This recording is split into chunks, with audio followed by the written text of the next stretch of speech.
Olá, tudo bem? Sejam muito bem-vindos à nossa aula de número 3, nossa formação práticas inclusivas em sala de aula. É um prazer, uma alegria enorme cada um de vocês aqui conosco, né? Essa que é a terceira aula da nossa formação. E hoje vai ser de um jeito diferente, vai ser de um formato um pouco diferente. Nós temos aqui uma convidada muito especial. Foi difícil conseguir uma agenda com ela. Ela tem ali bastante demanda no nosso espaço aqui de atendimento local, atende crianças e adolescentes, no tocante a, ali o atendimento psicológico, avaliação neuropsicológica, e ainda teve uma questão, assim, de um empecilho, podemos dizer assim, na semana passada, né, de questão de ordem particular, mas que bom que agora deu certo, a gente conseguiu aqui uma lacuna com a Luana, ela vai nos ajudar hoje.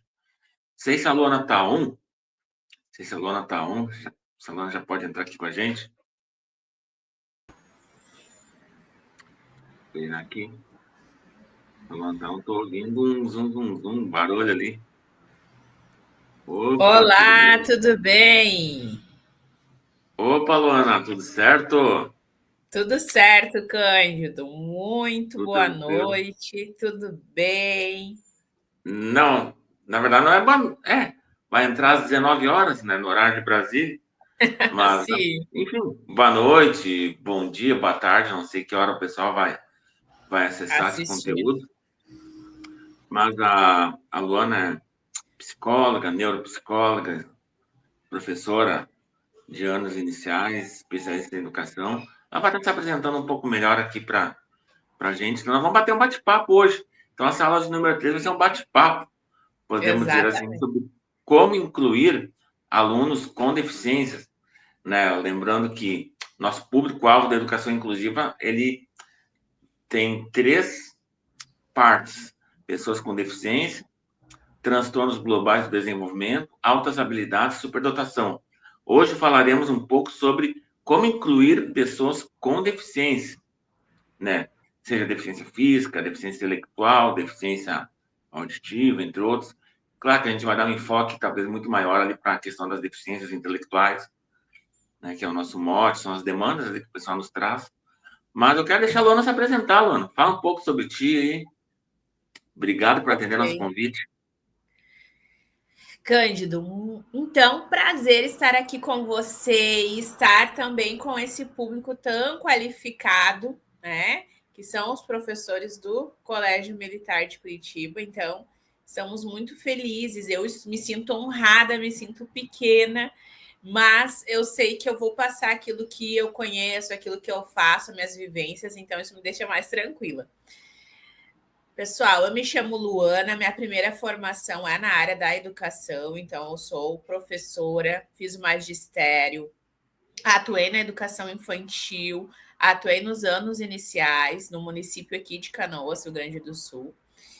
E depois fui para a psicologia, então cursei a faculdade de psicologia, me especializei na área do TEA, do transtorno do espectro autista, me especializei também na área da educação e sou apaixonada pelo tema da inclusão. Hoje atuo também na área da neuropsicologia, auxiliando médicos, psiquiatras, neuropediatras, neurologistas, no diagnóstico, né? Então, eu atuo com a área da neuropsicologia, fazendo toda a avaliação cognitiva, neurológica, comportamental, junto com as escolas, com as famílias, para auxiliar no processo diagnóstico, né? Então, com isso, eu consigo ter uma boa base para falar sobre esse tema e poder agregar, né, para todos que estão nos assistindo.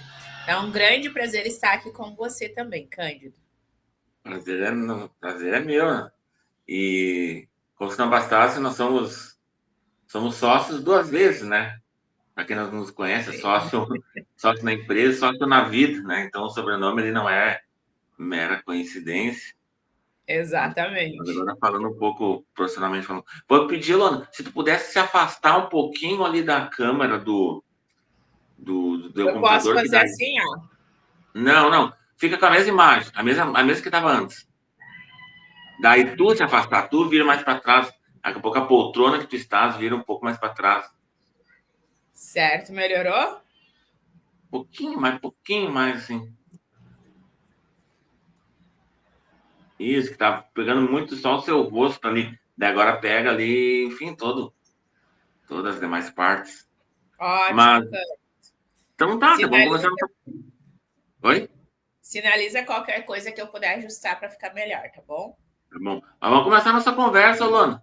Olha só, qual é, assim, para iniciar, podemos dizer assim, qual é o maior mito que a gente pode falar, assim, quando a gente fala sobre deficiência intelectual, ou deficiência, sei lá, deficiência, que é o nosso assunto hoje, qual é o maior mito, assim, sobre deficiência na escola que a gente precisa acabar de uma vez por todas, assim, tirar fora, coisa que não existe mesmo. Cândido, pergunta bem interessante, né? Porque, na verdade, quando a gente fala em mito, a gente precisa ver que ele se manifesta de várias formas, né? O mito é algo que a sociedade, as pessoas foi criando e se ouve como uma verdade, né? Por exemplo, o aluno com deficiência vai atrasar a turma, né? Então, nós sabemos, já falamos em algumas aulas introdutórias, né, que a exclusão começa muitas vezes nas falas das pessoas, né? Então, o aluno com deficiência vai atrasar a turma, né? Sabendo que isso parte de um pressuposto de que o aprendizado ele é linear, né? Então, ele é linear e é igual para todos, mas cada um tem o seu tempo de aprender. Então, quando a gente fala isso, a gente já parece estar dizendo que o diferente vai atrasar a turma, sendo que não vai, né? O diferente, ele vem para somar, ele vem para agregar. Então, acaba-se que essa parte de um mito vai ignorando as diversas formas de aprender e os benefícios que tem quando cada um aprende de uma forma diferente. Cada um tem uma forma de elaborar um conhecimento, né? E isso vai trazer benefícios, na verdade, no todo, na diversidade de toda a sala de aula.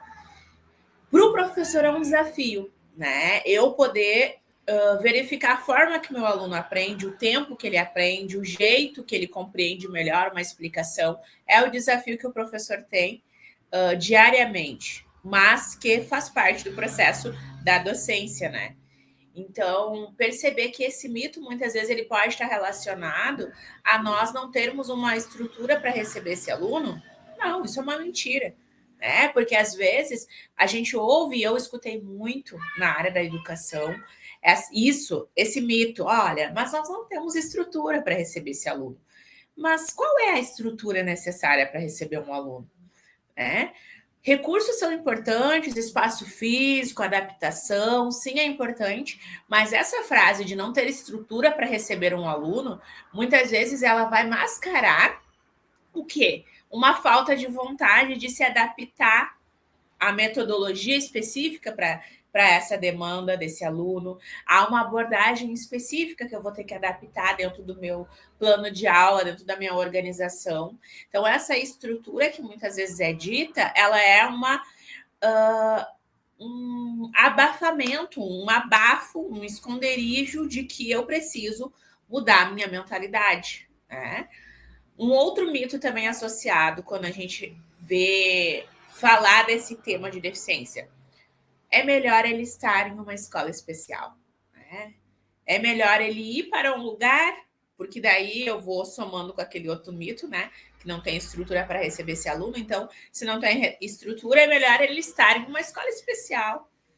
Embora sim a gente saiba que as escolas especiais elas tenham o seu papel, essa visão, né, ela pode acabar o quê? Privando o aluno com deficiência da oportunidade de conviver, de aprender em um ambiente mais diverso. E aí isso vai refletir o quê? Dentro da sociedade. Porque a inclusão, ela não se trata apenas do aluno com deficiência, mas sim de criar um ambiente educacional mais rico e empático para todos. Então, a inclusão não é somente para aquele aluno portador de um CID, mas a inclusão é para todo o espaço, para todas as pessoas, para todos os envolvidos no processo de incluir esse aluno, né? Então, alguns mitos que a gente precisa derrubar, né? E já ouvi também em relatos de escolas de professores, os professores às vezes trazendo, olha, os pais estão exigindo demais, né? Mas, na verdade, a gente se colocar no lugar do outro e pensar que os pais, na verdade, o que eles querem é que o direito dos filhos deles sejam validados, que os filhos deles também possam ter acesso a todos os benefícios que a educação proporciona. Então, na verdade, os pais, em algumas falas, às vezes mais impositivas, mais ríspidas, eles chegam na defensiva, porque talvez já passaram por tantos lugares e não foram acolhidos, passaram por tantas pessoas que fizeram caras feias, fisionomias desagradáveis quando aquele pai, aquela mãe chega com aquela criança, com aquele adolescente. E às vezes os pais já vêm com um plano de defensão, um plano defensivo, né? Então, a inclusão é a busca por direitos fundamentais. E talvez os pais estão apenas buscando isso, né? Então, Cândido, respondendo a tua pergunta, eu acho que existem muitos mitos, né? Pontuei alguns, mas com certeza a gente pode trazer mais ao longo da nossa conversa hoje. Legal, legal. E essa questão assim da família, né, é muito interessante, que ao passo que tem aquela família, assim, porque também acontece um fenômeno bastante comum, que é a questão de geralmente, vamos imaginar o seguinte, uma família onde tem ali nasce uma criança ali com algum tipo de uma deficiência intelectual, vamos dizer assim, que requer ali um atendimento diferenciado. De muitos casos, não são todos, mas é bem comum de acontecer, que o homem, o marido no caso, ele sai fora e fica ali a mãe correndo atrás ali de tudo. Então ao passo que tem aquela, entre aspas, mãe que agora está sozinha, ela corre atrás, literalmente, então ela vai falar, ela vai se posicionar, ela sei lá, vai interagir bastante, lutar para aquilo que ela acha de direito. Mas, ao mesmo tempo, tem outros que nem sabem que tem essa possibilidade de ver isso, né? Então, são pessoas que um pouco acabam não tendo voz, né? Não só a família em si, como ali o próprio aluno, de uma forma geral. E como é que a gente pode, nesses casos assim, onde a família ela não consegue ter esse protagonismo, né, de ter uma voz ativa, como é que a gente pode fazer assim para dar mais voz para essas pessoas, tanto para a família ali, às vezes a família é uma mãe que ficou sozinha, como para a criança, o aluno ali, de uma forma geral. Sim, Cândido, eu definiria, né, essa resposta com duas palavras, que é comunicação e diálogo. Então, quando a gente consegue fazer esse canal de comunicação acontecer, nossa, a gente já começa bem. Como que seria fazer um canal de comunicação e diálogo acontecer? Primeiro, eu preciso conhecer esse aluno, né? Então, um canal aberto de comunicação. Não é conhecer no sentido de, eu recebi o laudo, eu vou ler todo o laudo, o fulano tem isso, nossa, né? Ele passou por esse lugar, nossa, a gente já começa, meu Deus, e às vezes até se amedronta das coisas, né?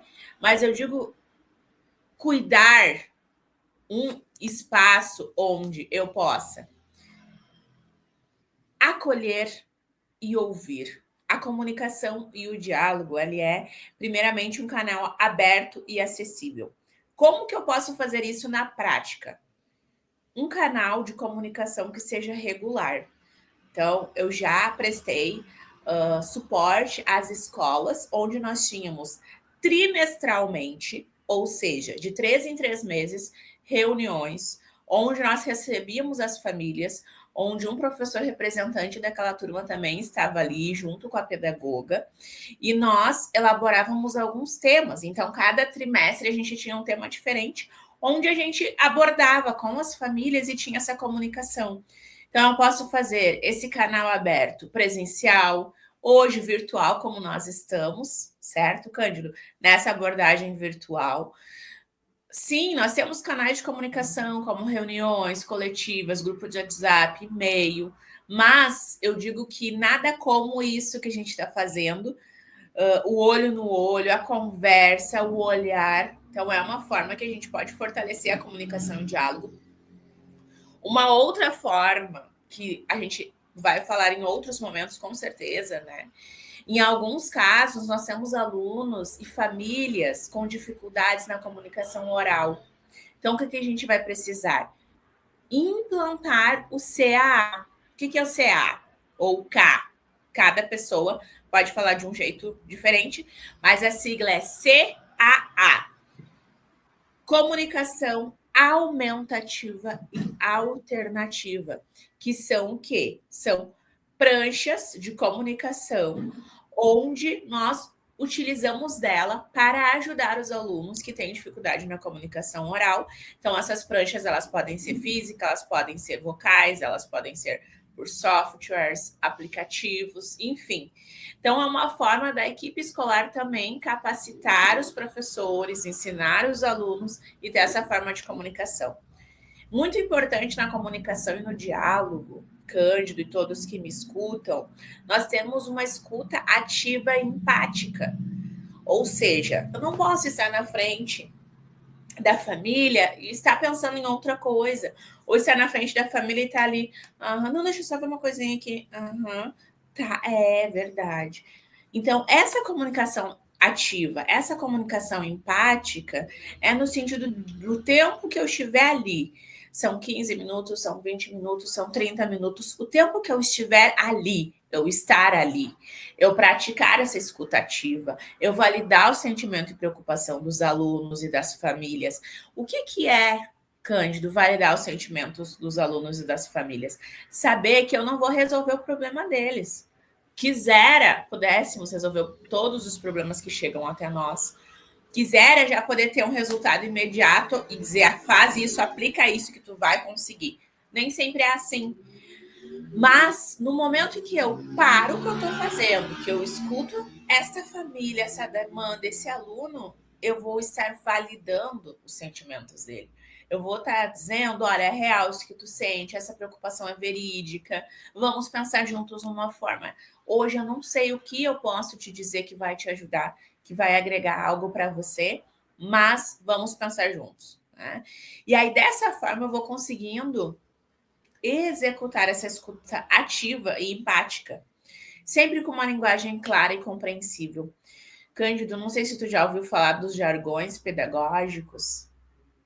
Sim, tem muitos. Na verdade, assim como acho que toda área de atuação ela vai ter ali uma linguagem própria, assim, né? Por exemplo, quando a gente vai ali para a área da administração. Então, você tem os jargões típicos ali sabe, um CEO, do mundo corporativo, assim, mais assim, executivamente falando. A publicidade tem seus jargões, então eles falam muito ali de briefing. O que a gente fala de instrução se chama de brief, por exemplo, job, né, que seria o trabalho, tarefa, atividade, enfim, cada área profissional tem seus termos, seus jargões. E como é importante, Cândido, nós cuidarmos desses jargões pedagógicos, porque às vezes é tão automático, em uma fala, dentro dessa comunicação e diálogo, eu posso trazer à tona. E aí eu estou rotulando, e aí eu estou usando, sim, de termos preconceituosos. Então, quanto eu preciso evitar? Uma família vem e chega com uma demanda, por exemplo, né? Uma criança que tem uma deficiência intelectual. E aí a mãe traz a dificuldade da alfabetização, o quanto ela está tentando de várias formas. E aí, numa fala, eu posso dizer, pois é, talvez ele vá conseguir só lá com 15, 16 anos, porque, né, com deficiência intelectual funciona assim, sabe? Demora mesmo. Então, isso é um jargão pedagógico. Com deficiência intelectual funciona assim mesmo. Não. Então, eu preciso cuidar, eu preciso comunicar minha fala de uma forma acessível, mas sempre empática. né? De forma que a família compreenda e que eu possa transmitir que cada criança, cada adolescente, cada pessoa tem o seu tempo. Uma outra forma, Cândido, de dar voz para os alunos e para as famílias, além da comunicação e o diálogo que andam juntos, é fazer a família, mas principalmente os alunos participarem. Então, tem um termo que a gente chama... Só fazer uma inserção, tá, desculpa. A questão da, quando fala da linguagem, até a própria forma com que se referia ali, principalmente as deficiências intelectuais. A gente vai colocar como material, talvez a gente não fale tanto com ênfase hoje, mas a questão da nomenclatura, que outrora a gente chamava ali retardo mental, a gente refere-se deficiência intelectual, né? Entende? Mas nesse sentido também. Exatamente, Cândido. Nós temos uma atualização no DSM-5, no CID, desde o CID-10, não, perdão, agora no CID-11, né? No CID-10 ainda usava-se o termo retardo mental, que o nome já é um nome extremamente... Não sei como eu poderia usar o termo, mas é um termo de baixo calão. É, né? Isso, vamos dizer, é um termo desagradável, podemos dizer assim, para a gente ficar assim, né? Não... Exato. Então, nós hoje temos uma nova nomenclatura, sim, e que bem mais acolhedora e empática, certo? Mais humana, Então, na verdade. exatamente. Então, quando a gente consegue trazer essa promoção de uma participação ativa dos alunos, onde eles possam expressar as necessidades deles. Como eu vou fazer isso, Luana? Hoje nós sabemos que existem conselhos dentro da escola, grêmio estudantil, né? Nós temos os planos de metas para os alunos, os PEIs, né? O plano de ensino individualizado. Mas o quanto é importante a gente deixar esse espaço onde os alunos eles consigam expressar as necessidades, os desejos, as dificuldades, as preferências deles. Mas como eu vou fazer isso, Cândido? Se o meu aluno é um aluno tímido, é um aluno introvertido, é um aluno talvez que até possa ser fóbico socialmente, que tenha uma fobia social. A gente pode trazer diversas formas, né? Seja de uma forma online, via e-mail, seja a caixinha de sugestões que a gente vê geralmente nas empresas, nas instituições, caixas de sugestão, de informação, de reclamação. Mas eu posso proporcionar isso também dentro da minha sala de aula, de uma forma onde aqueles que não conseguem expressar-se oralmente, eles possam se expressar por meio da escrita, né? E dessa forma, os professores trazerem um feedback constante para os alunos. Seja um feedback onde eles possam dar o feedback, o aluno possa dar o feedback sobre as aulas, sobre as atividades, sobre o ambiente escolar, sobre as próprias experiências, assim como também o professor dar o feedback para a turma. Então, isso, se a gente for ver, está dentro dessa comunicação e desse diálogo que a gente tanto fala, Cândido. Porque dessa forma os alunos vão se interessar mais. Nós temos voz, nós podemos falar, nós podemos dizer, nós podemos manifestar. Então, com certeza isso vai fazer bastante diferença. Legal, legal. Mas muito bom, sim. E a inclusão, assim, de uma forma geral, é um assunto, assim, que quando a gente traz a baila esse assunto, a gente tem, acho que, três categorias, assim, de pessoas. Aqueles que, os estudiosos que se aprofundam, assim, mesmo acerca do tema, que são curiosos, que querem descobrir tudo a respeito. A gente tem aqueles que acham que sabem, mas na verdade são carregados ali de muito senso comum. E a gente tem aqueles que não sei, realmente não compreendo, e tá tudo bem, e é isso mesmo. E em todas as esferas, né? Falando até da própria público da educação, ou seja, o público que está nas escolas. Então, que dica, assim, que daqui a pouco poderia dar, Luana, assim, para aquele professor ali que está começando a ter, quem sabe, os primeiros contatos ali com o público da educação inclusiva, né, principalmente a pessoa com deficiência. aquele professor ali que enfim, está começando a perceber, talvez tenha anos de docência, sei lá, 10, 20, 30 anos de docência, mas está percebendo agora, nesse instante, que é algo desafiador mesmo, e ele quer fazer diferença, quer ser diferente, ele quer poder fazer mais e melhor. Que tu traria, assim, de coisa prática, assim, de coisa da vida mesmo, sabe? Que dê para usar ali na sala de aula, independente do contexto, podendo, talvez, ali aplicar tanto numa escola que fique lá ou seja, lá na periferia da cidade e tal, até uma escola de alto rendimento, né, que a escola militar é uma delas. Então, como é que teria de dicas, sei lá, assim, que poderia nos trazer?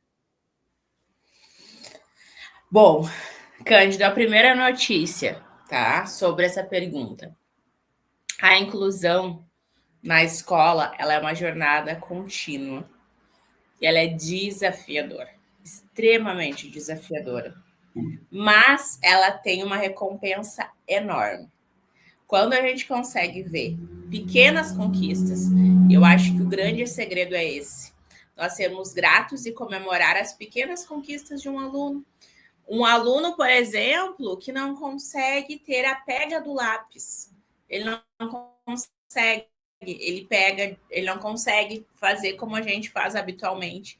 E aí o professor ele vai adaptando o material, ele tenta uma, ele tenta duas, ele tenta três, ele ensina a família, e um belo dia aquele aluno consegue pegar o lápis e escrever no caderno, e escrever dentro da linha. Ali nós temos uma conquista e algo para comemorar. Então, o primeiro segredo é entender que é uma jornada, ou seja, uma caminhada contínua, é desafiadora, mas muito recompensadora, ou seja, recompensa em cima de recompensa. Ou seja, compensa eu me esforçar. Então, conselhos rápidos que eu posso dar para vocês que me assistem é o que nós estamos fazendo no nosso curso. Buscar conhecimento ativamente, sabe? Quando você clica o play, clica o start, é isso. Busque conhecimento sempre, esteja sempre ativo. Não espere que o conhecimento venha até você.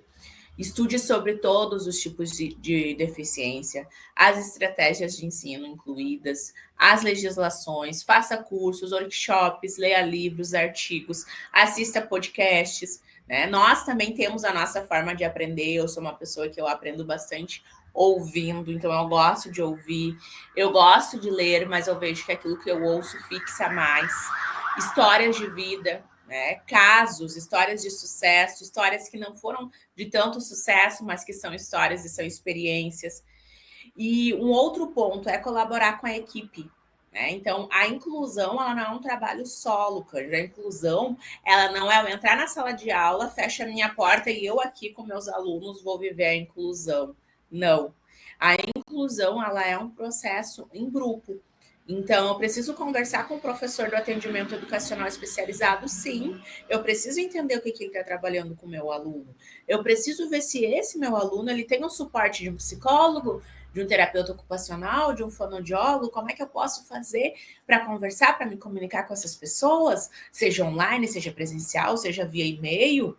Trocar experiências é importante com a família, conversar com os pais, com os responsáveis. Que sonho seria, Cândido, se a gente conseguisse que os professores tivessem uma breve entrevista no consultório de psicologia, psicopedagogia e outros, a gente chama de entrevista de anamnese, entrevista inicial. Quem é esse meu aluno? Né? Quem é ele? De onde ele veio? Qual é realmente o diagnóstico que ele tem? E eu conversando com os pais que conhecem os seus filhos, eu vou me adaptar dessas informações. E eu vou colocar ali um canal aberto com essa família, onde eu tenho interesse de entender, de conhecer, para que eu possa adaptar minhas aulas, para que eu possa planejar as minhas aulas com base no que eu estou escutando. E isso automaticamente vai criar um ambiente acolhedor. Não só acolhedor no sentido de eu adaptar a minha sala de aula, fazer as adaptações físicas, mas entender que com isso eu estou demonstrando respeito, eu estou demonstrando empatia, eu estou valorizando as diferenças, eu estou fazendo a diversidade e a inclusão que a gente tanto quer acontecer. certo? Então, não tem como a gente não conhecer individualmente o meu aluno. O que ele gosta? Que habilidade ele tem? Eu vou descobrir habilidades que eu não imaginava. Né?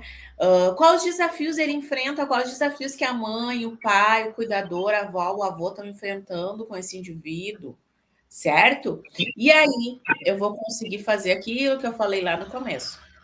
Começar pelo pequeno e celebrar as pequenas vitórias.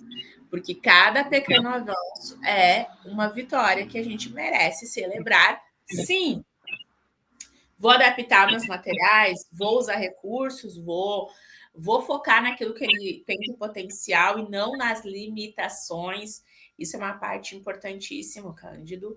Mudar o olhar, em vez de dizer, o aluno não consegue, me concentrar no que hoje ele ainda não faz, mas esse é um potencial para ele começar a fazer. Então, olhar o potencial e não olhar o que ele não consegue fazer. Ele não faz hoje, mas nada impede dele não fazer amanhã. E eu encerraria também dizendo, Cândido, quanto é importante a gente cuidar de nós mesmos, né? Às vezes é até mesmo um clichê, cuidando de quem cuida. Mas a educação inclusiva, ela é intensa. E nós precisamos lembrar de cuidarmos da nossa saúde mental e emocional. Buscar apoio, sim, quando eu tenho uma dúvida, quando aquele aluno ele está me sugando de uma forma e eu não sei como fazer. Eu já tentei de diversas maneiras, mas a gente não consegue se vincular. Opa, não vou desistir. Eu vou pedir ajuda, eu vou conversar com a orientação, vou conversar com a supervisão, vou pensar no que é possível fazer com essa experiência que eu estou vivendo no momento. Então, é importante, muito importante, cuidar de si. E entre outros muitos conselhos que a gente poderia citar, Cândido. Muito bom, muito bom. Interessante essa parte, sim, também de quando a gente fala assim de o cuidar de si, até geralmente quando a gente monta as aulas, duas primeiras aulas que a gente fez foi no formato mais de aula mesmo. Então a gente sempre faz uma parte ali, bota 10 dicas. E uma das dicas que a gente botou em uma das aulas, não me recordo agora de cabeça qual, que era exatamente isso, né? De conheça as suas limitações. O lidar ali com o público da educação inclusiva, ele é algo que consome bastante do profissional, porque os avanços não são avanços assim no ritmo tão rápido quanto a gente espera muitas vezes. Então, principalmente, sim, quando a gente fala, a gente está falando exclusivamente sim para o público do CMC, né? Que é o Colégio Militar de Curitiba. Mas vale mesmo assim, para todos os colégios militares, de uma forma geral. A gente tem o nosso CMPA aqui, né? O Colégio Militar de Porto Alegre. É um público que é um público por si só, falando dos alunos, assim, extremamente qualificado, competitivo. Ou seja, são os alunos que, como eu já mencionei em outros momentos, vão performar ali nos maiores vestibulares do Brasil e, quiçá, do mundo. Então, é um público, assim, de alto rendimento. E daí você está acostumado, às vezes, como um profissional, ali atender aquele público de alto rendimento, aquele público que vai ali medalha de ouro nas Olimpíadas de Matemática, de português, entre outros. Mas aí quando você vai pegar falando de uma pessoa ali com uma deficiência intelectual, você não vai conseguir ter, você vai ter avanço, mas ele vai ser um avanço mais lento, entende? Então isso às vezes gasta o profissional. Parece que você está andando, assim, caminhando, e parece que não sai do lugar muitas vezes. Então é importante se você também, enquanto profissional, até dando um parênteses, talvez até saia um pouco, né, do mote central, mas poder cuidar de si, poder ali ter esse momento de autocuidado, esse espaço de fala, né? Não só na instituição em si. Por isso que essa importância ali de você ter uma orientação, uma supervisão ativa, né, dos profissionais, para um poder subsidiar o outro, poder ali acolher o outro numa dificuldade, mas também de uma demanda de um atendimento, sim, especializado da parte da psicologia, se preciso for também, né, Luana? Sabe, Cândido, que agora tu me trouxe uma pergunta assim, nessa tua fala. Se a gente pudesse eliminar uma barreira pedagógica na escola, qual seria, Cândido? Se a gente Qual seria? pudesse, qual tu acha que seria a barreira que a gente poderia eliminar? Acho que diversas, assim, né? Agora acho que até a gente trocou a pauta, assim, digamos, agora tu é a host, né? E eu sou o entrevistado. Porque é Mas exatamente. Mas é sabe legal por que isso. eu fiz isso, Cândido? Sim. Porque uma das barreiras que a gente deveria eliminar, tá? É a mentalidade fixa ou a Isso. rigidez, que a gente chama muito na psicologia de rigidez cognitiva, né? Explica Então, para nós aí como é que funciona. por que eu fiz essa pergunta para ti? Porque o pessoal agora que nos assiste dentro mais ou menos desses 30 minutos que a gente está na nossa aula, eles estão acostumados com que tu me pergunte. Tu me Sim. pergunta, eu respondo, tu me pergunta, eu Tá respondo. E perguntando, agora eu te falando. perguntando foi algo que, opa, mas não era assim, né? Então, é ele que pergunta e ela responde. Agora eu te perguntei. Não foi programado isso. Mas é É pra gente. para responder? Não Vai precisa, responder pode deixar aqui. depois. Eu ia responder ali. É para a gente entender na prática o que é a rigidez cognitiva, e isso é uma barreira pedagógica. A rigidez cognitiva no sentido de que sempre a gente fez assim, tá?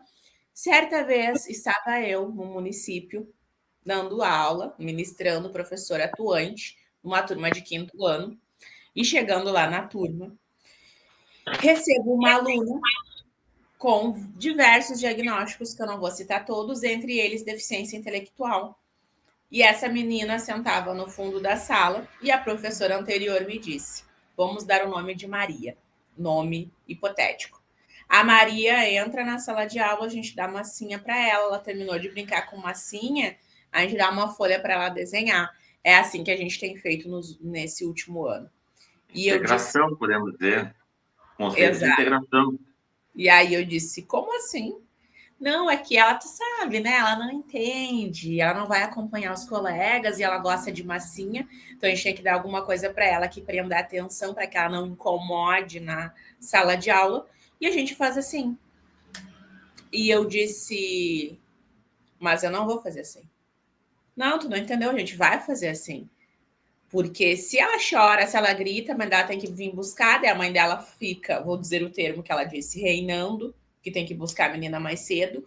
Então a gente sempre fez assim. E é assim que vai ser. E eu disse para ela que não seria assim. Posso em outro momento contar o desfecho da história da Maria, nossa aluna aqui do caso. Mas o que eu quero dizer para vocês que uma mentalidade fixa, uma resistência à mudança, vai inviabilizar uma educação inclusiva.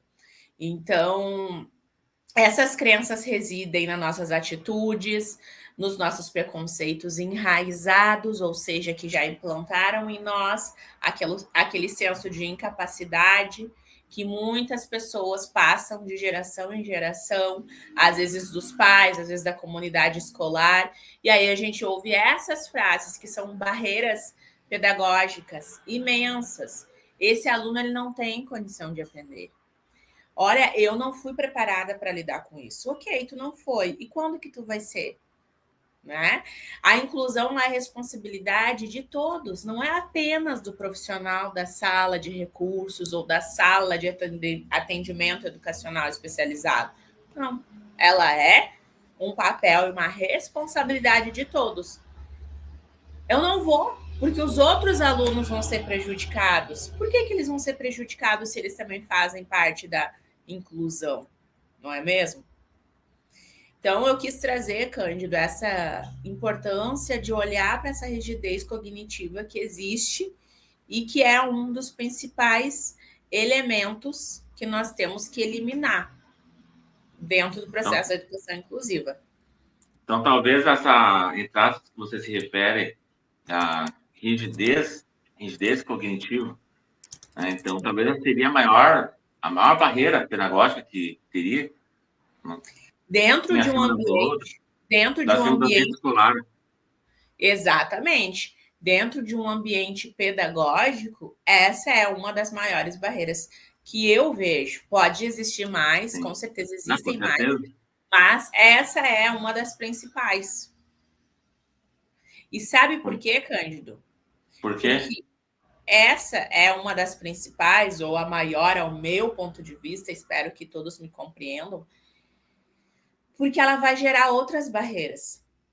Se eu sou rígida, se eu digo que sempre foi assim, sempre vai ser e não vai mudar, eu não consigo adaptar material. Eu não tenho por que buscar uma formação continuada, fazer um curso, um workshop. Eu não tenho por que trazer essa família para perto de mim. Eu não tenho por que desmistificar essa crença de que a inclusão não existe. Porque se eu tô com essa fixação de que sempre fizemos assim e vai ser assim, eu não tenho a abertura para as outras possibilidades. E aí eu vou ser inflexível, eu não vou inovar, porque a educação inclusiva, ela exige criatividade, ela exige eu fazer o diferente. Uma vez, uma professora me conta que ela adaptou um aluno autista, estava com hiperfoco em sabonete. Então, a mãe disse que tudo que era sabonete ele guardava numa caixinha e ele estava colecionando sabonetes. E se eu não consigo adaptar, eu não vou entender que talvez eu vou ter que inserir sabonete na minha sala de aula, nas minhas atividades. Se eu tenho uma mente fechada que não permite uma experimentação de algo novo, de métodos novos e inusitados, jamais eu vou trazer um sabonete para a sala de aula. Jamais eu vou trazer numa aula de química um sabonete para entender a fórmula química do sabonete, por exemplo. Não sou da área da química, posso estar falando algo totalmente, né? Enfim, que não combina, mas trazendo um exemplo para nós. Então, um ambiente que é para ser inclusivo, ele às vezes pode se tornar exclusivo.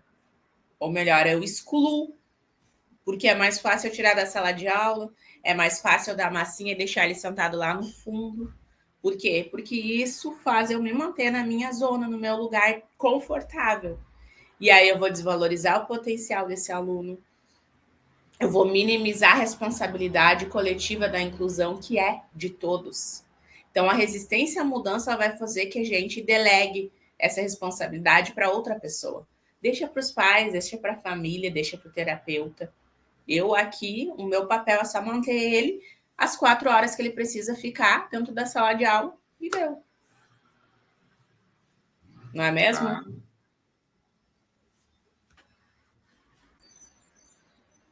muito bom, muito bom, muito Sim. bom.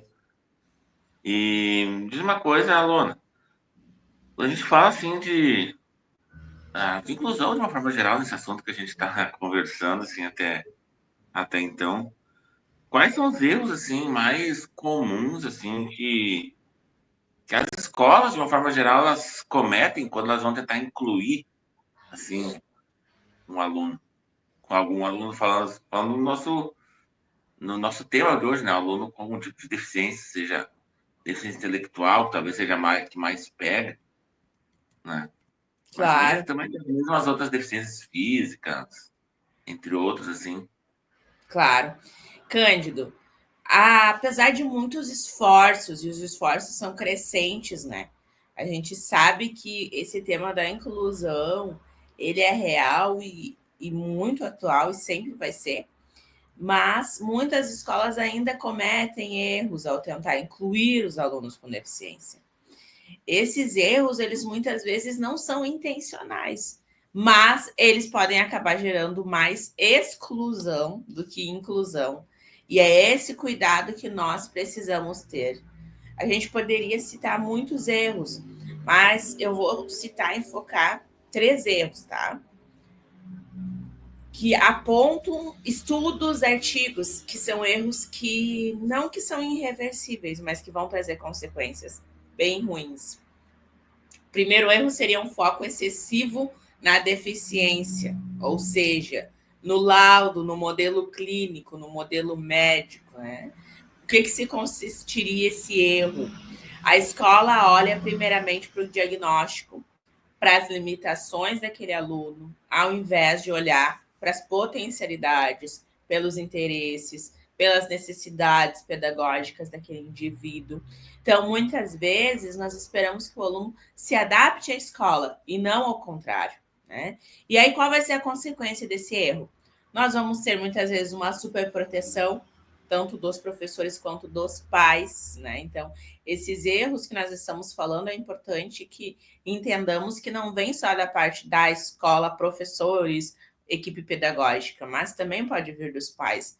Então, a consequência vai ser uma superproteção, eu minimizar o potencial daquele aluno, e aí, com isso, ele vai ficar estigmatizado. As adaptações curriculares e metodológicas talvez não vão ser tão significativas devido à limitação que nós mesmos colocamos. Um segundo erro comum que poderíamos citar é a inclusão física sem inclusão pedagógica e social. Por exemplo, um aluno cadeirante, eu adapto o ambiente para receber esse aluno. Né? O aluno está matriculado, ele está presente na sala de aula, ele está ali, mas ele não participa ativamente das atividades, ele não interage com os colegas, ele não tem as necessidades dele de aprendizagem atendidas, porque às vezes ele se torna apenas um figurante dentro da sala de aula. Um exemplo, uma vez eu tive um aluno, um cadeirante, e ele tinha problemas motores também nas mãos, nos braços, nos membros superiores. Então, ele não poderia utilizar o lápis com a mão para escrever. Há muitos anos foi assim, né? Até que uma professora sugeriu, a professora da sala do atendimento educacional especializado, sugeriu que pudéssemos treiná-lo a escrever com os pés. E aquele menino tinha uma habilidade imensa com os pés. E ele começou a escrever com os pés. Então, é algo assim incrível, foi uma experiência única, rica, que eu tive em sala de aula. Então, quando a gente inclui somente o físico e não inclui o pedagógico social, eu vou ter o quê? Um isolamento social. Esse menino ali era um menino que não tinha um relacionamento, um ciclo de relacionamento. Ele causava embaraços na sala de aula, porque ele era uma criança com sentimento de frustração, com uma frustração enorme por não ser visto, por não ser notado, e no fim todo mundo estava perdendo tempo, né? Eu, ele, todos perdendo tempo no que tange aprendizagem para aquela criança.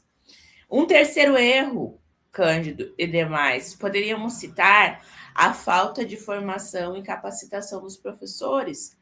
Então, professores da equipe pedagógica muitas vezes não recebem uma formação adequada e contínua sobre educação inclusiva. Criar estratégias, recursos de acessibilidade, manejo de comportamento específico. E aí, o que a gente vai ter de consequência com isso?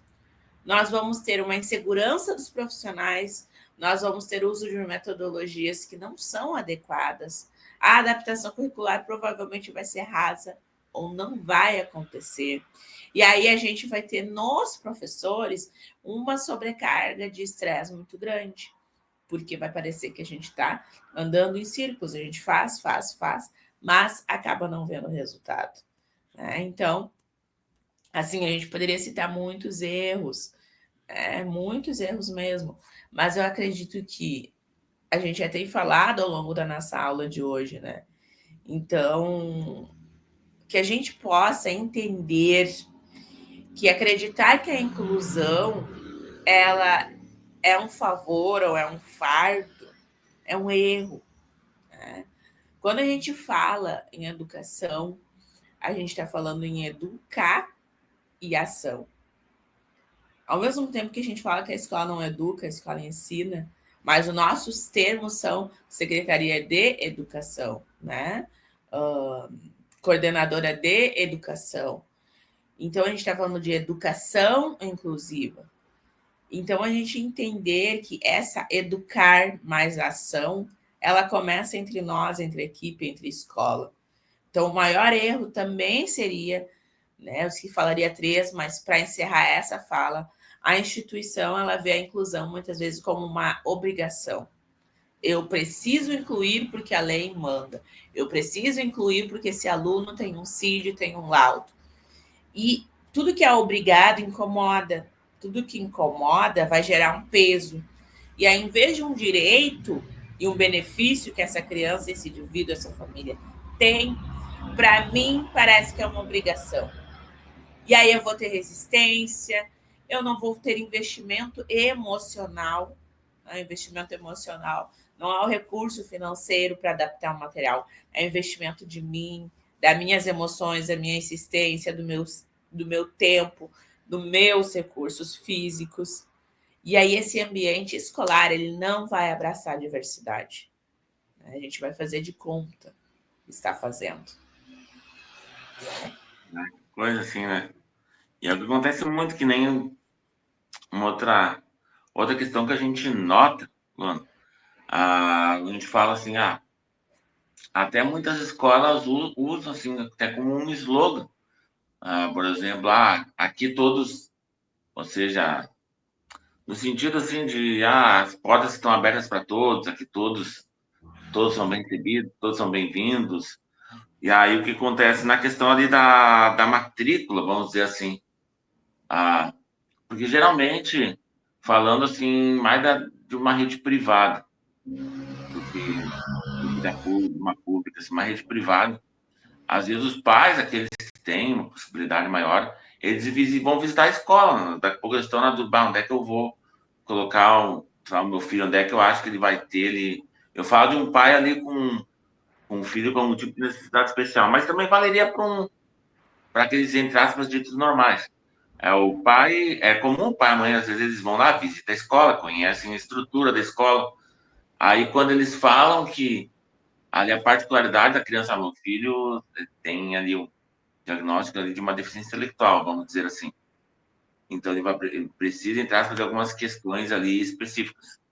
Algumas escolas, elas, você já percebe, às vezes, na entrelinha, né? Isso é muito velado, que elas vão ter ali algum tipo de resistência e tal, assim. Outras, nesse momento, não. Outras vão dizer, não, capaz, aquele é muito bem-vindo e tudo mais. Você faz a matrícula dele ali. Só que isso dá a impressão ali, muitas vezes, essa é uma escola que inclui, bate bem, meu filho foi matriculado ali, tudo certinho, não teve nenhuma objeção, não teve cara feia, não teve nada. Mas, além dessa matrícula, podemos dizer assim, o que uma equipe escolar, agora falando ali de uma equipe escolar como um todo, né? A gente costuma dizer que a inclusão ela não parte só do educador, do professor, né? Todo o staff, se a gente quer construir uma escola inclusiva, desde o diretor até a pessoa ali que recepciona ali os alunos na entrada, ali, o porteiro, o zelador, ser alguém que recepciona ali. Então, a inclusão é de uma ponta a ponta, podemos dizer assim. Mas, em via de regra, assim, o que essa equipe escolar pode fazer para gerar ali uma escola ali, onde a gente tem o que a gente pode falar de um ambiente inclusivo, né? Que a inclusão não fique só ali na lei, no falar, assim. Como é que pode todo mundo, assim, procurar criar esse ambiente inclusivo? Certo, Cândido, muito boa essa pergunta, né? Porque isso é uma dúvida que eu sempre tive, assim, desde os meus tempos da educação infantil, né? A gente está recebendo um aluno que é um aluno alvo público da educação inclusiva. E aí, como é que funciona? E como é importante esse primeiro momento? Como é importante a gente começar bem para a continuidade ser boa também, né?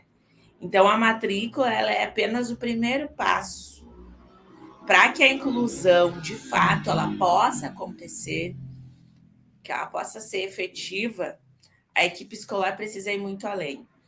E a dica que eu traria para nós, e trago, na verdade, é que a gente possa fazer, sim, um cronograma, um plano de ação, e que a gente consiga colocar em prática para todos os alunos que entrarem. E os que já estão. Se a gente conseguir voltar no tempo e seguir fazer com a família, com os professores, com a equipe, show, top. Se não, daqui para frente, vamos começar a fazer. Construir um ambiente acolhedor, ele precisa e exige planejamento. Como muitas coisas na vida, certo, Cândido? Então, as ações que a gente poderia tomar para fazer isso. Primeiro, mudar a mentalidade, como a gente já falou antes. Eliminar a ideia de que a inclusão é um favor. A minha escola está fazendo um favor de receber essa criança. Um favor de receber esse aluno. Não. Então, a gente vai combater o quê? O capacitismo e o preconceito. Então, a gente já cria um ambiente onde o bullying, a discriminação e esse capacitismo, eles não são tolerados, onde as diferenças elas são valorizadas. Então, primeiro, desenvolver uma equipe que esteja aberta a aprender, a adaptar, a ver o potencial de cada aluno, derrubar esses preconceitos, que é muito importante. Vamos avaliar os nossos espaços físicos, os nossos espaços de comunicação e o nosso espaço pedagógico, tá? Como é que tá o meu espaço físico? Eu tenho rampa, eu tenho elevador, eu tenho banheiro acessível, eu tenho uma sinalização clara, quando a gente fala em deficiências físicas, né? Como está a minha acessibilidade comunicacional, ou seja, eu utilizo e incentivo o uso de comunicação aumentativa, comunicação alternativa, aquela sigla CAA ou K. Como está Libras? Eu tenho algum professor de Libras, eu tenho algum recurso para que, se for necessário, poder ter essa forma de linguagem também. Legendas, audiodescrição nas videoaulas eu faço, texto em formato acessível com uma fonte maior. Eu consigo fazer, eu tenho hoje como fazer isso. A outra acessibilidade que a gente precisa também prestar atenção é a metodológica, pedagógica. Eu tenho formas de apresentar o conteúdo que vai engajar os meus alunos, e aí a gente não fala somente do público da educação inclusiva, né? Mas todos os públicos. Eu faço a minha autoavaliação do meu desempenho, do rendimento que eu estou tendo com os meus alunos, ou simplesmente faço o boletim ali, coloco as notas, se aparecer, emito o parecer individual de cada aluno e foi. Como está a minha autoavaliação? Acho que isso é muito importante. Falamos de formação, eu não vou dar ênfase, porque a gente tem falado bastante sobre isso, mas é importante eu escutar essa família, ter uma comunicação ativa e empática com essa família, aquilo que a gente falou lá no começo, de uma forma de comunicação com a família, uma tomada de decisão compartilhada com a família, desde a formação do nosso plano de ensino individualizado, o PEI, Cândido, que a gente precisa, desde o começo da matrícula, já começar a pensar no PEI. Como é que eu construo um PEI? Eu preciso ter uma avaliação funcional desse aluno. Quais as habilidades que ele tem, quais os pontos fortes, quais os interesses, quais as necessidades específicas dele. Para mim, poder colocar lá no PEI as metas que sejam claras e realistas. Eu quero estabelecer meta de aprendizado individual com o meu aluno. Vai ser desafiador, mas tem que ser metas alcançáveis. Tem que ser metas que contemplem o desenvolvimento acadêmico, social e funcional dele. Eu vou precisar adaptar o currículo, as metodologias. Eu vou planejar estratégias específicas para meus alunos. E aí eu vou ter que ver qual material eu vou precisar, quais recursos eu vou precisar, quais são as formas de avaliação que eu vou fazer com ele. Vou flexibilizar o meu currículo. Se até então eu tinha uma metodologia de trabalho, talvez eu vou precisar fazer adaptações para essa minha metodologia. E isso eu vou colocar ali dentro do PEI, sempre com parceria, com o professor da sala de recursos, com a família, sempre com a participação de todos. Então, isso é muito importante, Cândido. Promover essas atividades e tudo que for feito com a participação de todos. Então, nesse plano que eu falei, que eu citei, né, que seria bom a gente fazer, entraria a gente fazer ali, não sei se seria um cronograma, mas um passo a passo de como seria quando eu recebo um aluno público-alvo da educação inclusiva. A entrevista com os pais, apresentação do aluno para o professor, elaboração do PEI, apresentação da turma para essa criança. Então, todo um passo a passo que seria importante. E a gente seguir, né, esse passo a passo. Interessante, sim, que tu traz. Né, você tá falando duas coisas assim, que eu queria destacar. A primeira delas, quando a gente fala ali de Libras, a língua brasileira de sinais, a grande maioria agora, não só das escolas, que é hoje nosso objeto de fala, mas, sei lá, espaços institucionais, de uma forma geral. Elas Sim. preocupam-se, assim, em ter ali, talvez, um tradutor, intérprete, Libras, para comunicação. O dia que aparecer alguém que precise, eu vou atrás de alguém. Né? É muito comum a gente, falar um exemplo claro meu, assim, eu frequento uma instituição religiosa, assim, uma igreja, e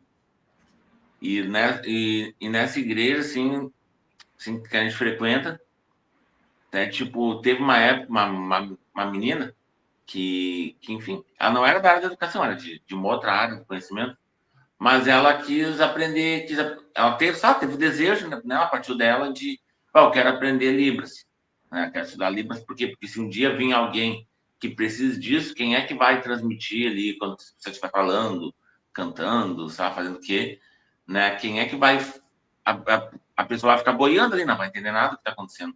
Então ela quis, por ela mesma, de forma autodidata, aprender a Libras, tipo, ela ficou ali um bom tempo ali fazendo entrar essa tradução do que era cantado, do que era dito, para ninguém, porque não tinha nenhuma pessoa ali alvo nesse momento.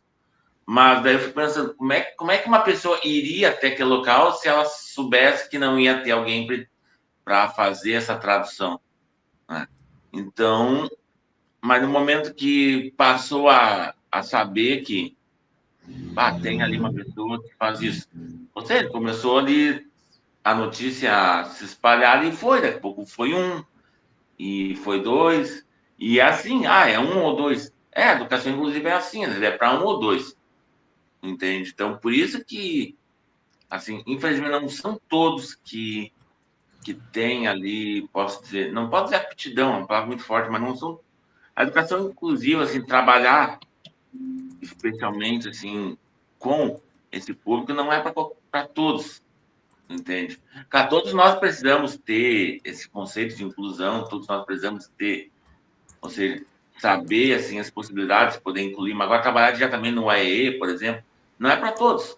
É porque esses avanços assim, eles são pormenorizados, podemos dizer. E outra coisa ali que tu falou também, que tem todo sentido, que eu creio que muitas instituições têm, algumas não, é de você poder ter documentado isso em algum lugar, algum documento institucional, que as empresas vão chamar de POP, né, os procedimentos operacionais, a, a escola ali ter isso, no sentido de uma recepção do início ao fim. Como é que faz para recepcionar as pessoas? Todo passo a passo. Ali da entrevista de anamnese, de mostrar os espaços, as adaptações, ou seja, representar a escola, de fazer todo esse levantamento, mas deixar algo padronizado. Por quê? Porque daqui a pouco sai um, entra um, e a coisa acontece da mesma forma. Porque aí isso é da instituição, da escola, e não de uma pessoa em específico. Porque o perigo, às vezes, de ser algo de uma pessoa é porque as pessoas elas são cíclicas, assim como elas estão, amanhã depois elas podem não estar mais na instituição. Mas agora, quando é na escola, quando é algo ali enraizado dentro da instituição, a, trocam-se as peças, mas ali a metodologia permanece a mesma, né, Luana?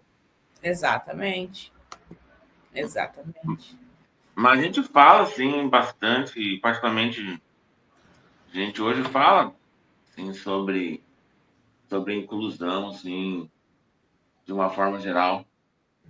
E às vezes parece que é algo utópico, assim, no sentido de, isso aí tá no papel, mas acontecer na prática, tem isso, tem aquilo, uma série de coisas. E aí a gente fica idealizando, como seria assim, um espaço inclusivo de fato ali que recebesse a pessoa com um tipo de necessidade especial. Até nós estávamos conversando em aulas anteriores, inclusive foi na aula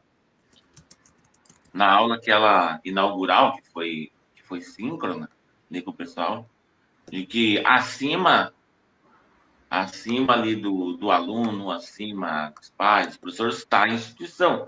Então a gente tem que separar ali, creio que tu concorda comigo, Lan, a questão do aluno, da personalidade do mesmo, do que é ali a deficiência e do que é a característica. Né? Então, a escola tem as regras e as regras são postas para todos, de uma forma geral, certo? Entende? Tem-se as adaptações de acordo com as suas perspectivas, tem-se, mas a regra é a regra.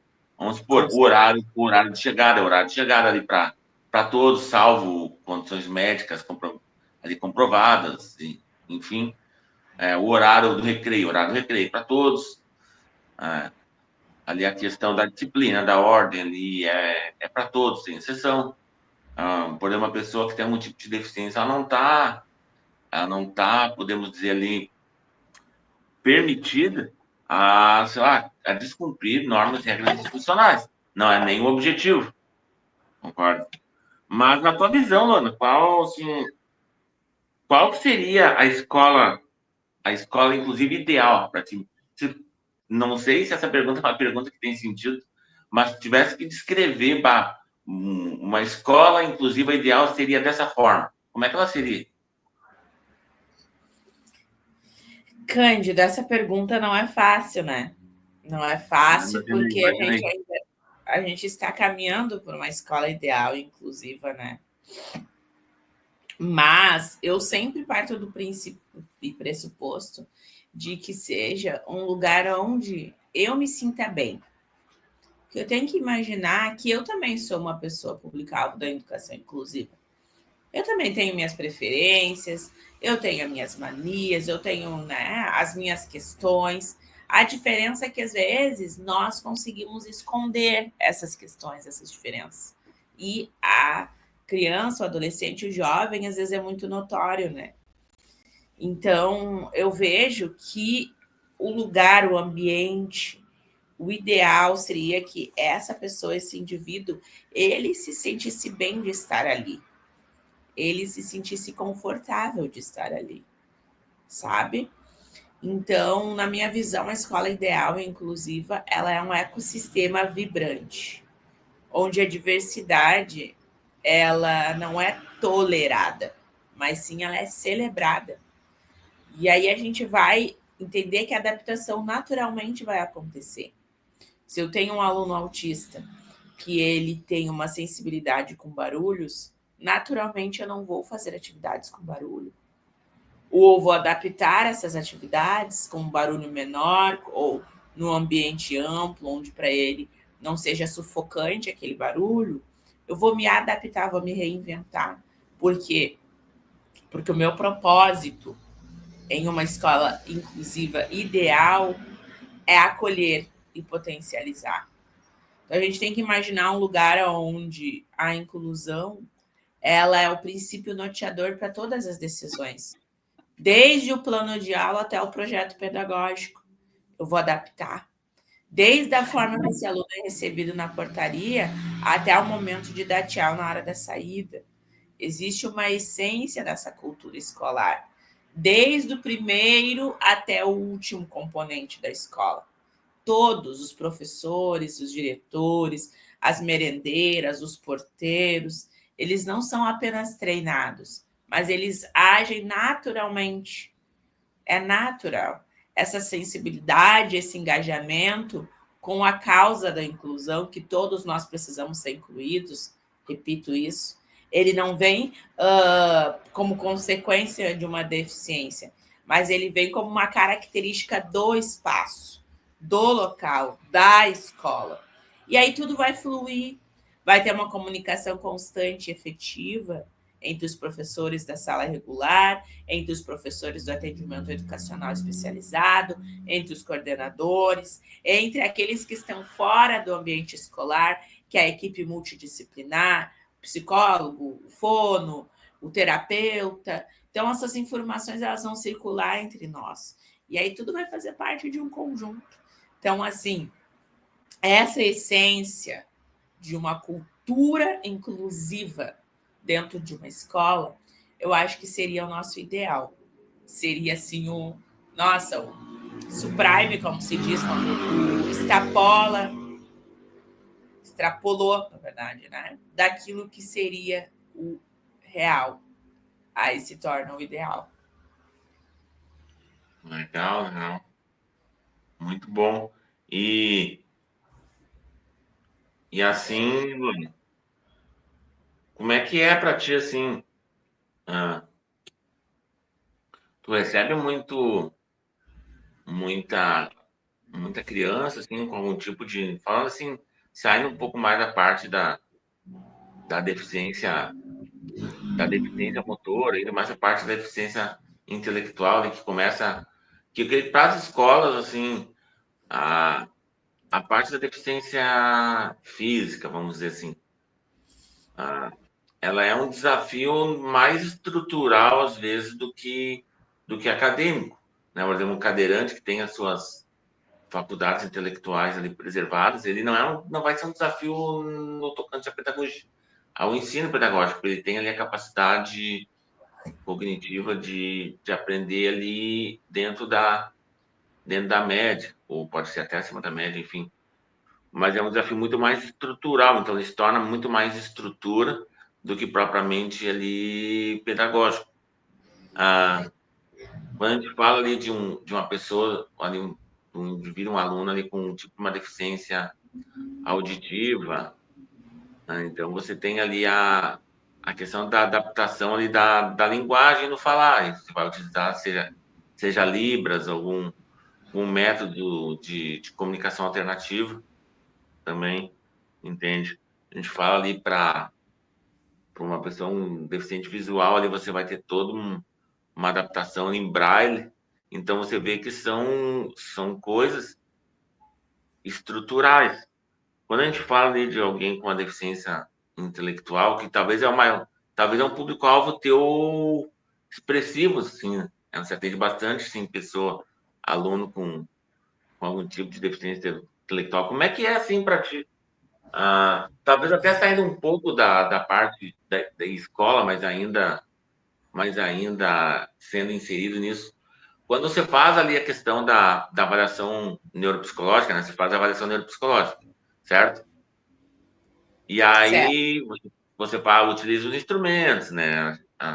As escalas, aí você vai ter, por exemplo, como escala, uma escala que é muito famosa, que ela não é restrita aos psicólogos, que é a escala de comportamento adaptativo Vineland, né? Que ela é também facultada a pedagogos, neuropsicopedagogos, pedagogos, enfim, para poder utilizar. E, enfim, mas no momento que você faz toda aquela bateria de algo que é complexo, uma avaliação neuropsicológica, e ali você identifica ali a possibilidade, né? Porque muito importante o neuropsicólogo, ele identifica ali e dá o caminho, ele não faz o fechamento, né? Quem faz o fechamento é o médico CRM, né? Seja o neuropediatra, o neurologista, enfim. Mas quando você faz ali toda a avaliação, você já consegue ter o panorama, é deficiência intelectual. E aí eu acho que quando você faz o parecer, salvo engano, você dá ali as recomendações por parte ali do que ele vai buscar, de adaptações ali na escola. E, assim, o que eu sugiro, algumas coisas que tu sugere, assim, se tiver como compartilhar conosco. Para uma adaptação de um aluno com deficiência intelectual na escola, é isso? Isso, exatamente, sim. Por exemplo, quando vai fechar lá no finalzinho, sabe quando tá fazendo a avaliação, o relatório da avaliação neuropsicológica, tem ali a parte onde você coloca as recomendações. Aí bota da parte clínica, né, o retorno ao neurologista, entre outros, tal, tal. E as recomendações aí para a escola, assim, não sei se você já fez isso, como é que funciona, se tem isso, na verdade. Sim, com certeza, Cândido. Bom, sempre eu coloco na parte das recomendações, tá? Algumas dicas, tá? Então, vamos pensar quais recomendações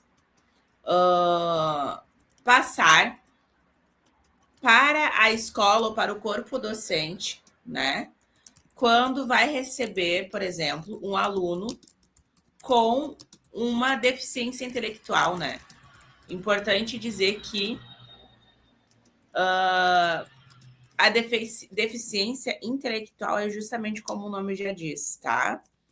É um déficit na área cognitiva, né? Então, quer dizer o quê? Que é um déficit na área da aprendizagem.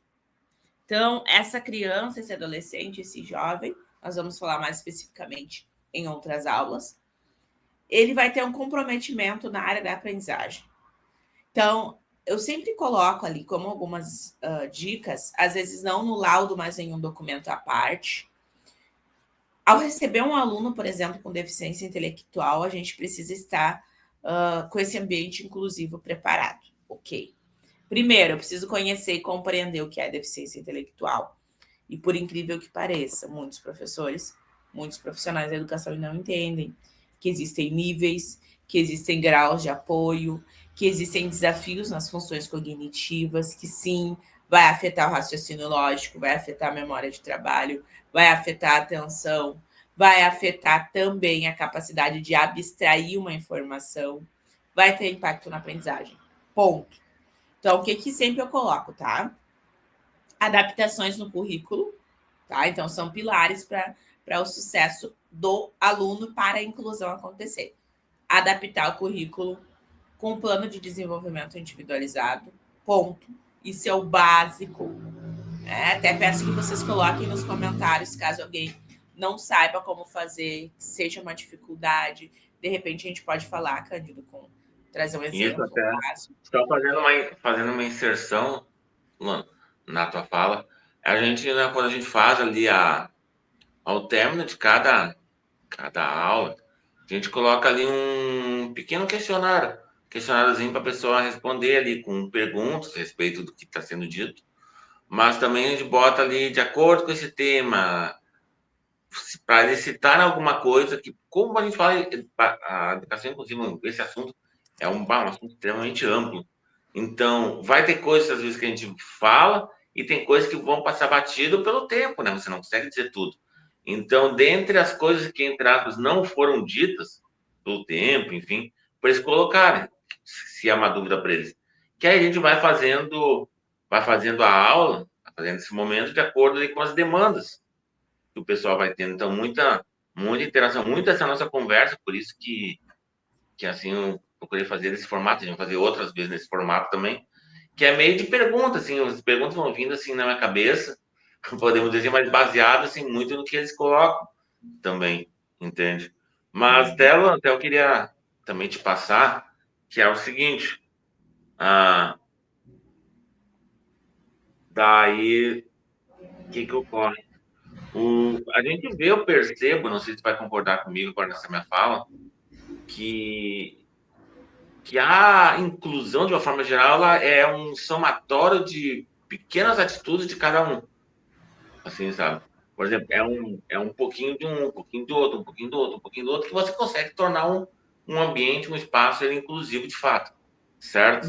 Uhum. Então, se cada um fizer, vamos supor, ali tem uma pequena ação de um, uma pequena ação do outro, de outro, etc. Tal. Você consegue construir um ambiente muito próximo do ideal. Não vai ser 100%, porque nós, ainda enquanto seres humanos, estamos caminhando para isso. Né? A gente está evoluindo também, estamos aprendendo.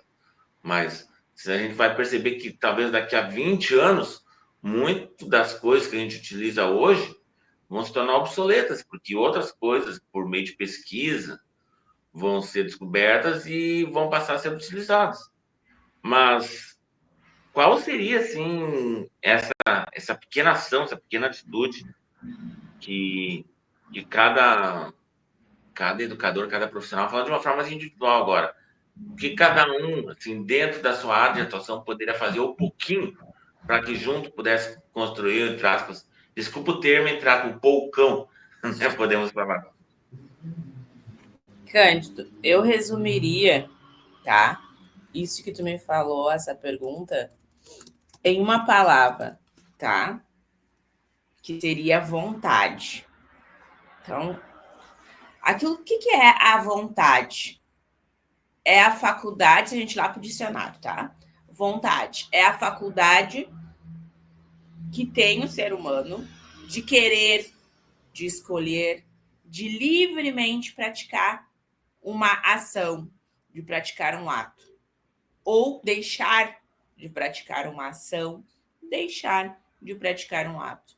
Então, eu acredito que uma pequena porção de vontade viria como uma força interior que impulsiona o indivíduo a realizar algo, que impulsiona ele a atingir um desejo. Ele tem ânimo, ele tem determinação, ele tem firmeza, ele quer fazer, porque ele acredita naquilo. Então, a vontade é o meu querer, o meu escolher, eu praticar porque eu quero. Independente se o diretor está vendo, se a coordenadora pedagógica está vendo, se o pai e a mãe estão vendo, não, é porque eu quero, porque eu decido. Então, acredito que quando a gente tem vontade, a gente faz acontecer. Tem limitação, tem choro, tem sofrimento, tem ou fazer o treino comportamental de falar 10 vezes a mesma coisa num dia, pedir 10 vezes a mesma coisa num dia, sim. Porque eu estou falando que eu estou lidando com a diferença. Então, a diferença vai exigir de mim uma mudança de comportamento. E mudança de comportamento gera desgastes. Porque eu estou ensinando o meu cérebro a fazer coisas novas e diferentes. E ele está se adaptando. Eu costumo dizer que é como quando a gente começa a fazer uma atividade física, academia. Fizemos musculação, aqueles músculos eles estão entrando em atrofia, eles estão se atrofiando, eles estão mudando, eles estão se moldando, isso vai gerar dor. E é assim o nosso cérebro quando ele vai aprender um novo comportamento. Ele gera dor, ele fica também frustrado, né? Então, assim, a vontade. Se tu tem vontade, tu vai. Ponto. É uma pequena porção de vontade, mas que pode fazer muita diferença.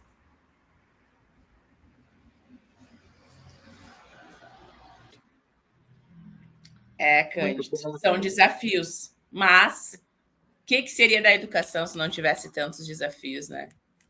Acho que eu falei, o que seria da vida se não tivesse desafios da vida? A vida Exato. é desafio. Se todos os dias fossem iguais, se todo Sim, mês fosse janeiro, né? Viva as diferenças. exatamente. Tem os meses sem todos os dias iguais, um mês tem 30, outros tem 31, tem um mês que tem 28 dias e a cada 4 anos tem 29, né? E é assim. Exatamente.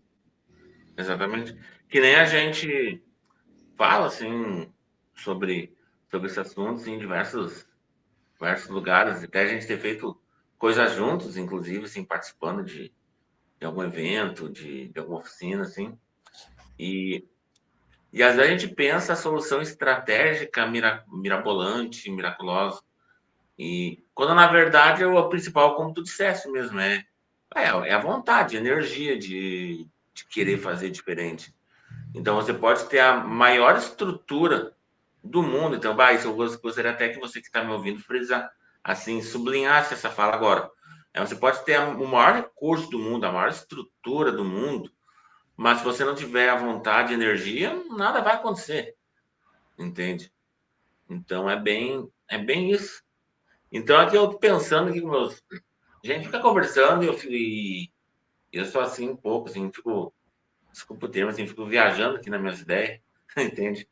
E se a gente, vamos imaginar se a gente fosse lançar uma campanha, vamos dizer assim, sei lá, campanha de inclusão na educação. Claro, não seria esse nome, mas eu digo com esse tema, né? Como é que, se a gente pudesse criar um slogan, né? Fica a dica, que slogan a gente criaria, por quê, será? O que tu acha?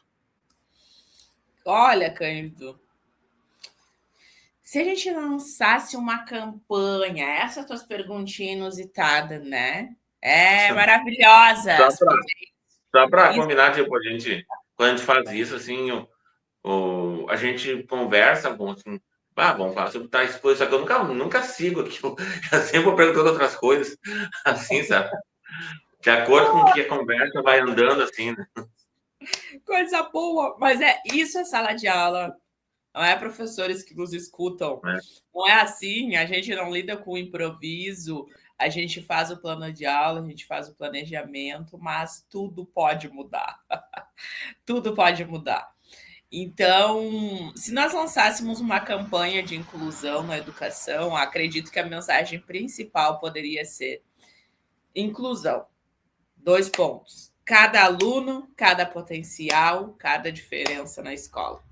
Que é exatamente isso, né? Legal. Por que essa mensagem, Cândido? Por quê? Vamos baseá-la em 3 pilares. Cada aluno, por quê? Individualidade, centralidade, habilidade. Combate aquela visão que a deficiência é nisso, é nisso, é nisso. Não. Todos somos diferentes. Todos podemos florescer. Cada potencial. Todos nós temos capacidades, todos nós temos habilidades, todos nós temos um potencial. E cada diferença, por quê? A diversidade, na verdade, ela é uma riqueza de experiências que a gente não conhece ainda.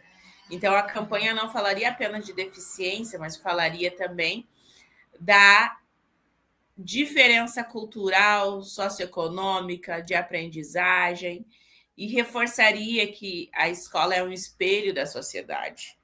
Que importante isso, né? Onde as diferenças elas são celebradas de novo e não combatidas. Então, o termo na escola ia trazer uma experiência uau, né? Opa, cada aluno, cada potencial, cada diferença na escola, isso é inclusão. Cada aluno, todos. Cada potencial, todos têm. Cada diferença, todos nós somos diferentes na escola. Então, acho que esse slogan, inclusão, 2 pontos. Cada aluno, cada potencial, cada diferença na escola. Acho que ficaria bem legal. Legal, legal. Muito, muito bom. Muito bom.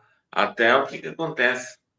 A gente sempre faz ali, quando a gente fez 2 aulas até então, as aulas assíncronas, compreende? E aí a gente botava ali um momento 10 dicas, né? Não vou, senão, mano, hoje a nossa aula aqui vai durar, sei lá, vai durar umas 4, 5 horas, se a gente fizer dicas e Não, coisas. vamos deixar o pessoal com vontade de quero mais. Vamos A gente deixar o pessoal. deixa coisa pro presencial também, né? É. Mas, assim, aí que ideia? A gente vai separar um materialzinho também à parte ali para colocar ali pro pessoal e tudo mais. Mas a questão, assim, de quando a gente fala em atividade prática, né, para inclusão em sala de aula, fala de coisa, agora de coisa prática, assim, de coisa de verdade mesmo, né?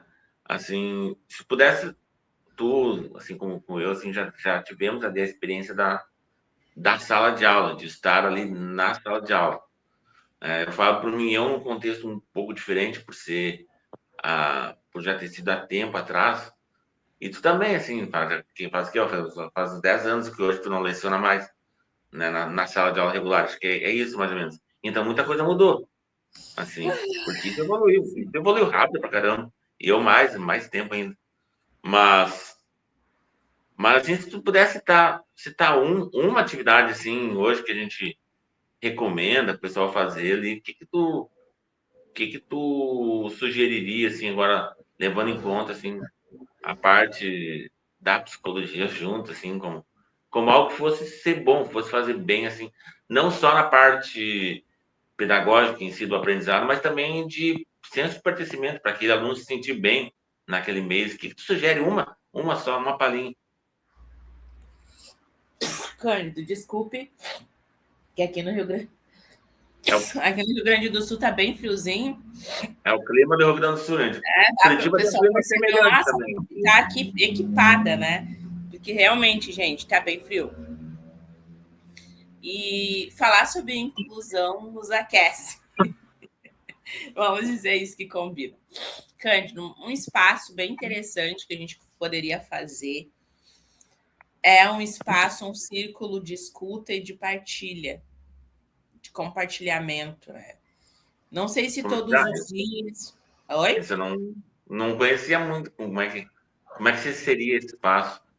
Eu não sei se todos os dias, eu não sei se uma vez na semana, mas que a gente pudesse, em um momento específico, no início da aula, de repente, formar um círculo e propor que cada aluno compartilhe algo sobre si, seu interesse, seu desafio. A prof poderia colocar por temas, né? Hoje nós vamos falar sobre música, hoje nós vamos falar sobre alimentos, hoje nós vamos falar sobre séries, sobre vídeos que gosta de assistir, canais do YouTube, temas assim. E a gente pudesse compartilhar esse momento, todo mundo junto.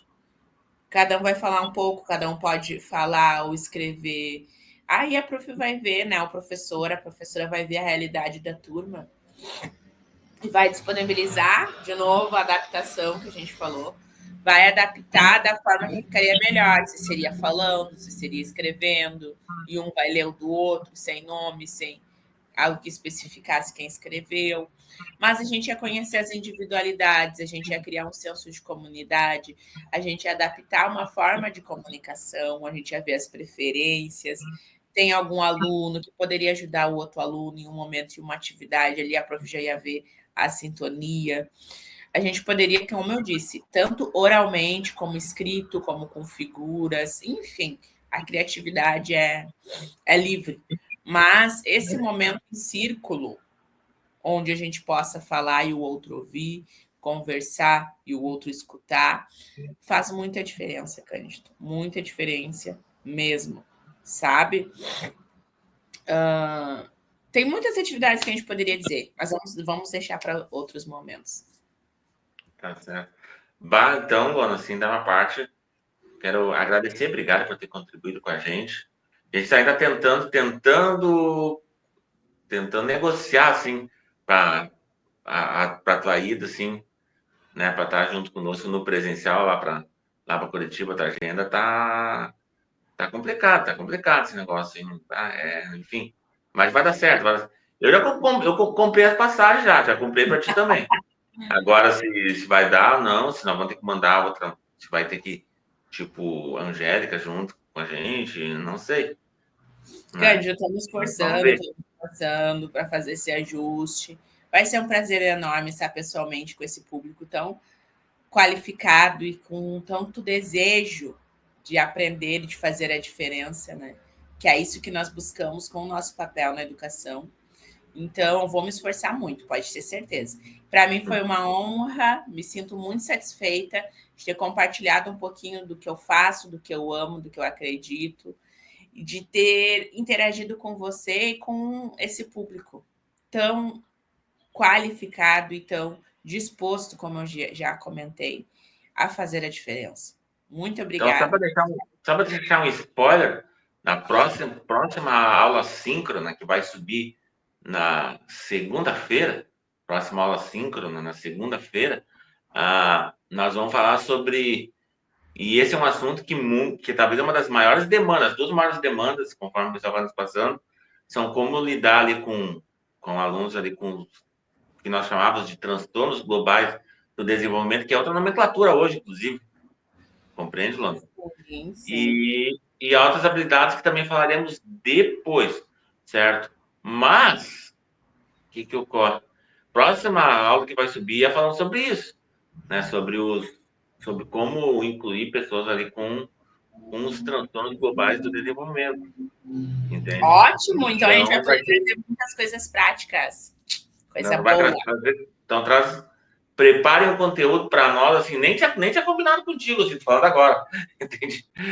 Né, assim, de coisa prática, assim, para o nosso pessoal poder ali usar, ali, poder trazer para essa cliente, certo, Luana? Certo, Cândido. Pode deixar que eu vou caprichar. Vai ser muito Então, top. Então a gente vai se despedindo agora. Um grande abraço para todos. Gente, um beijo no coração. Até mais. Valeu!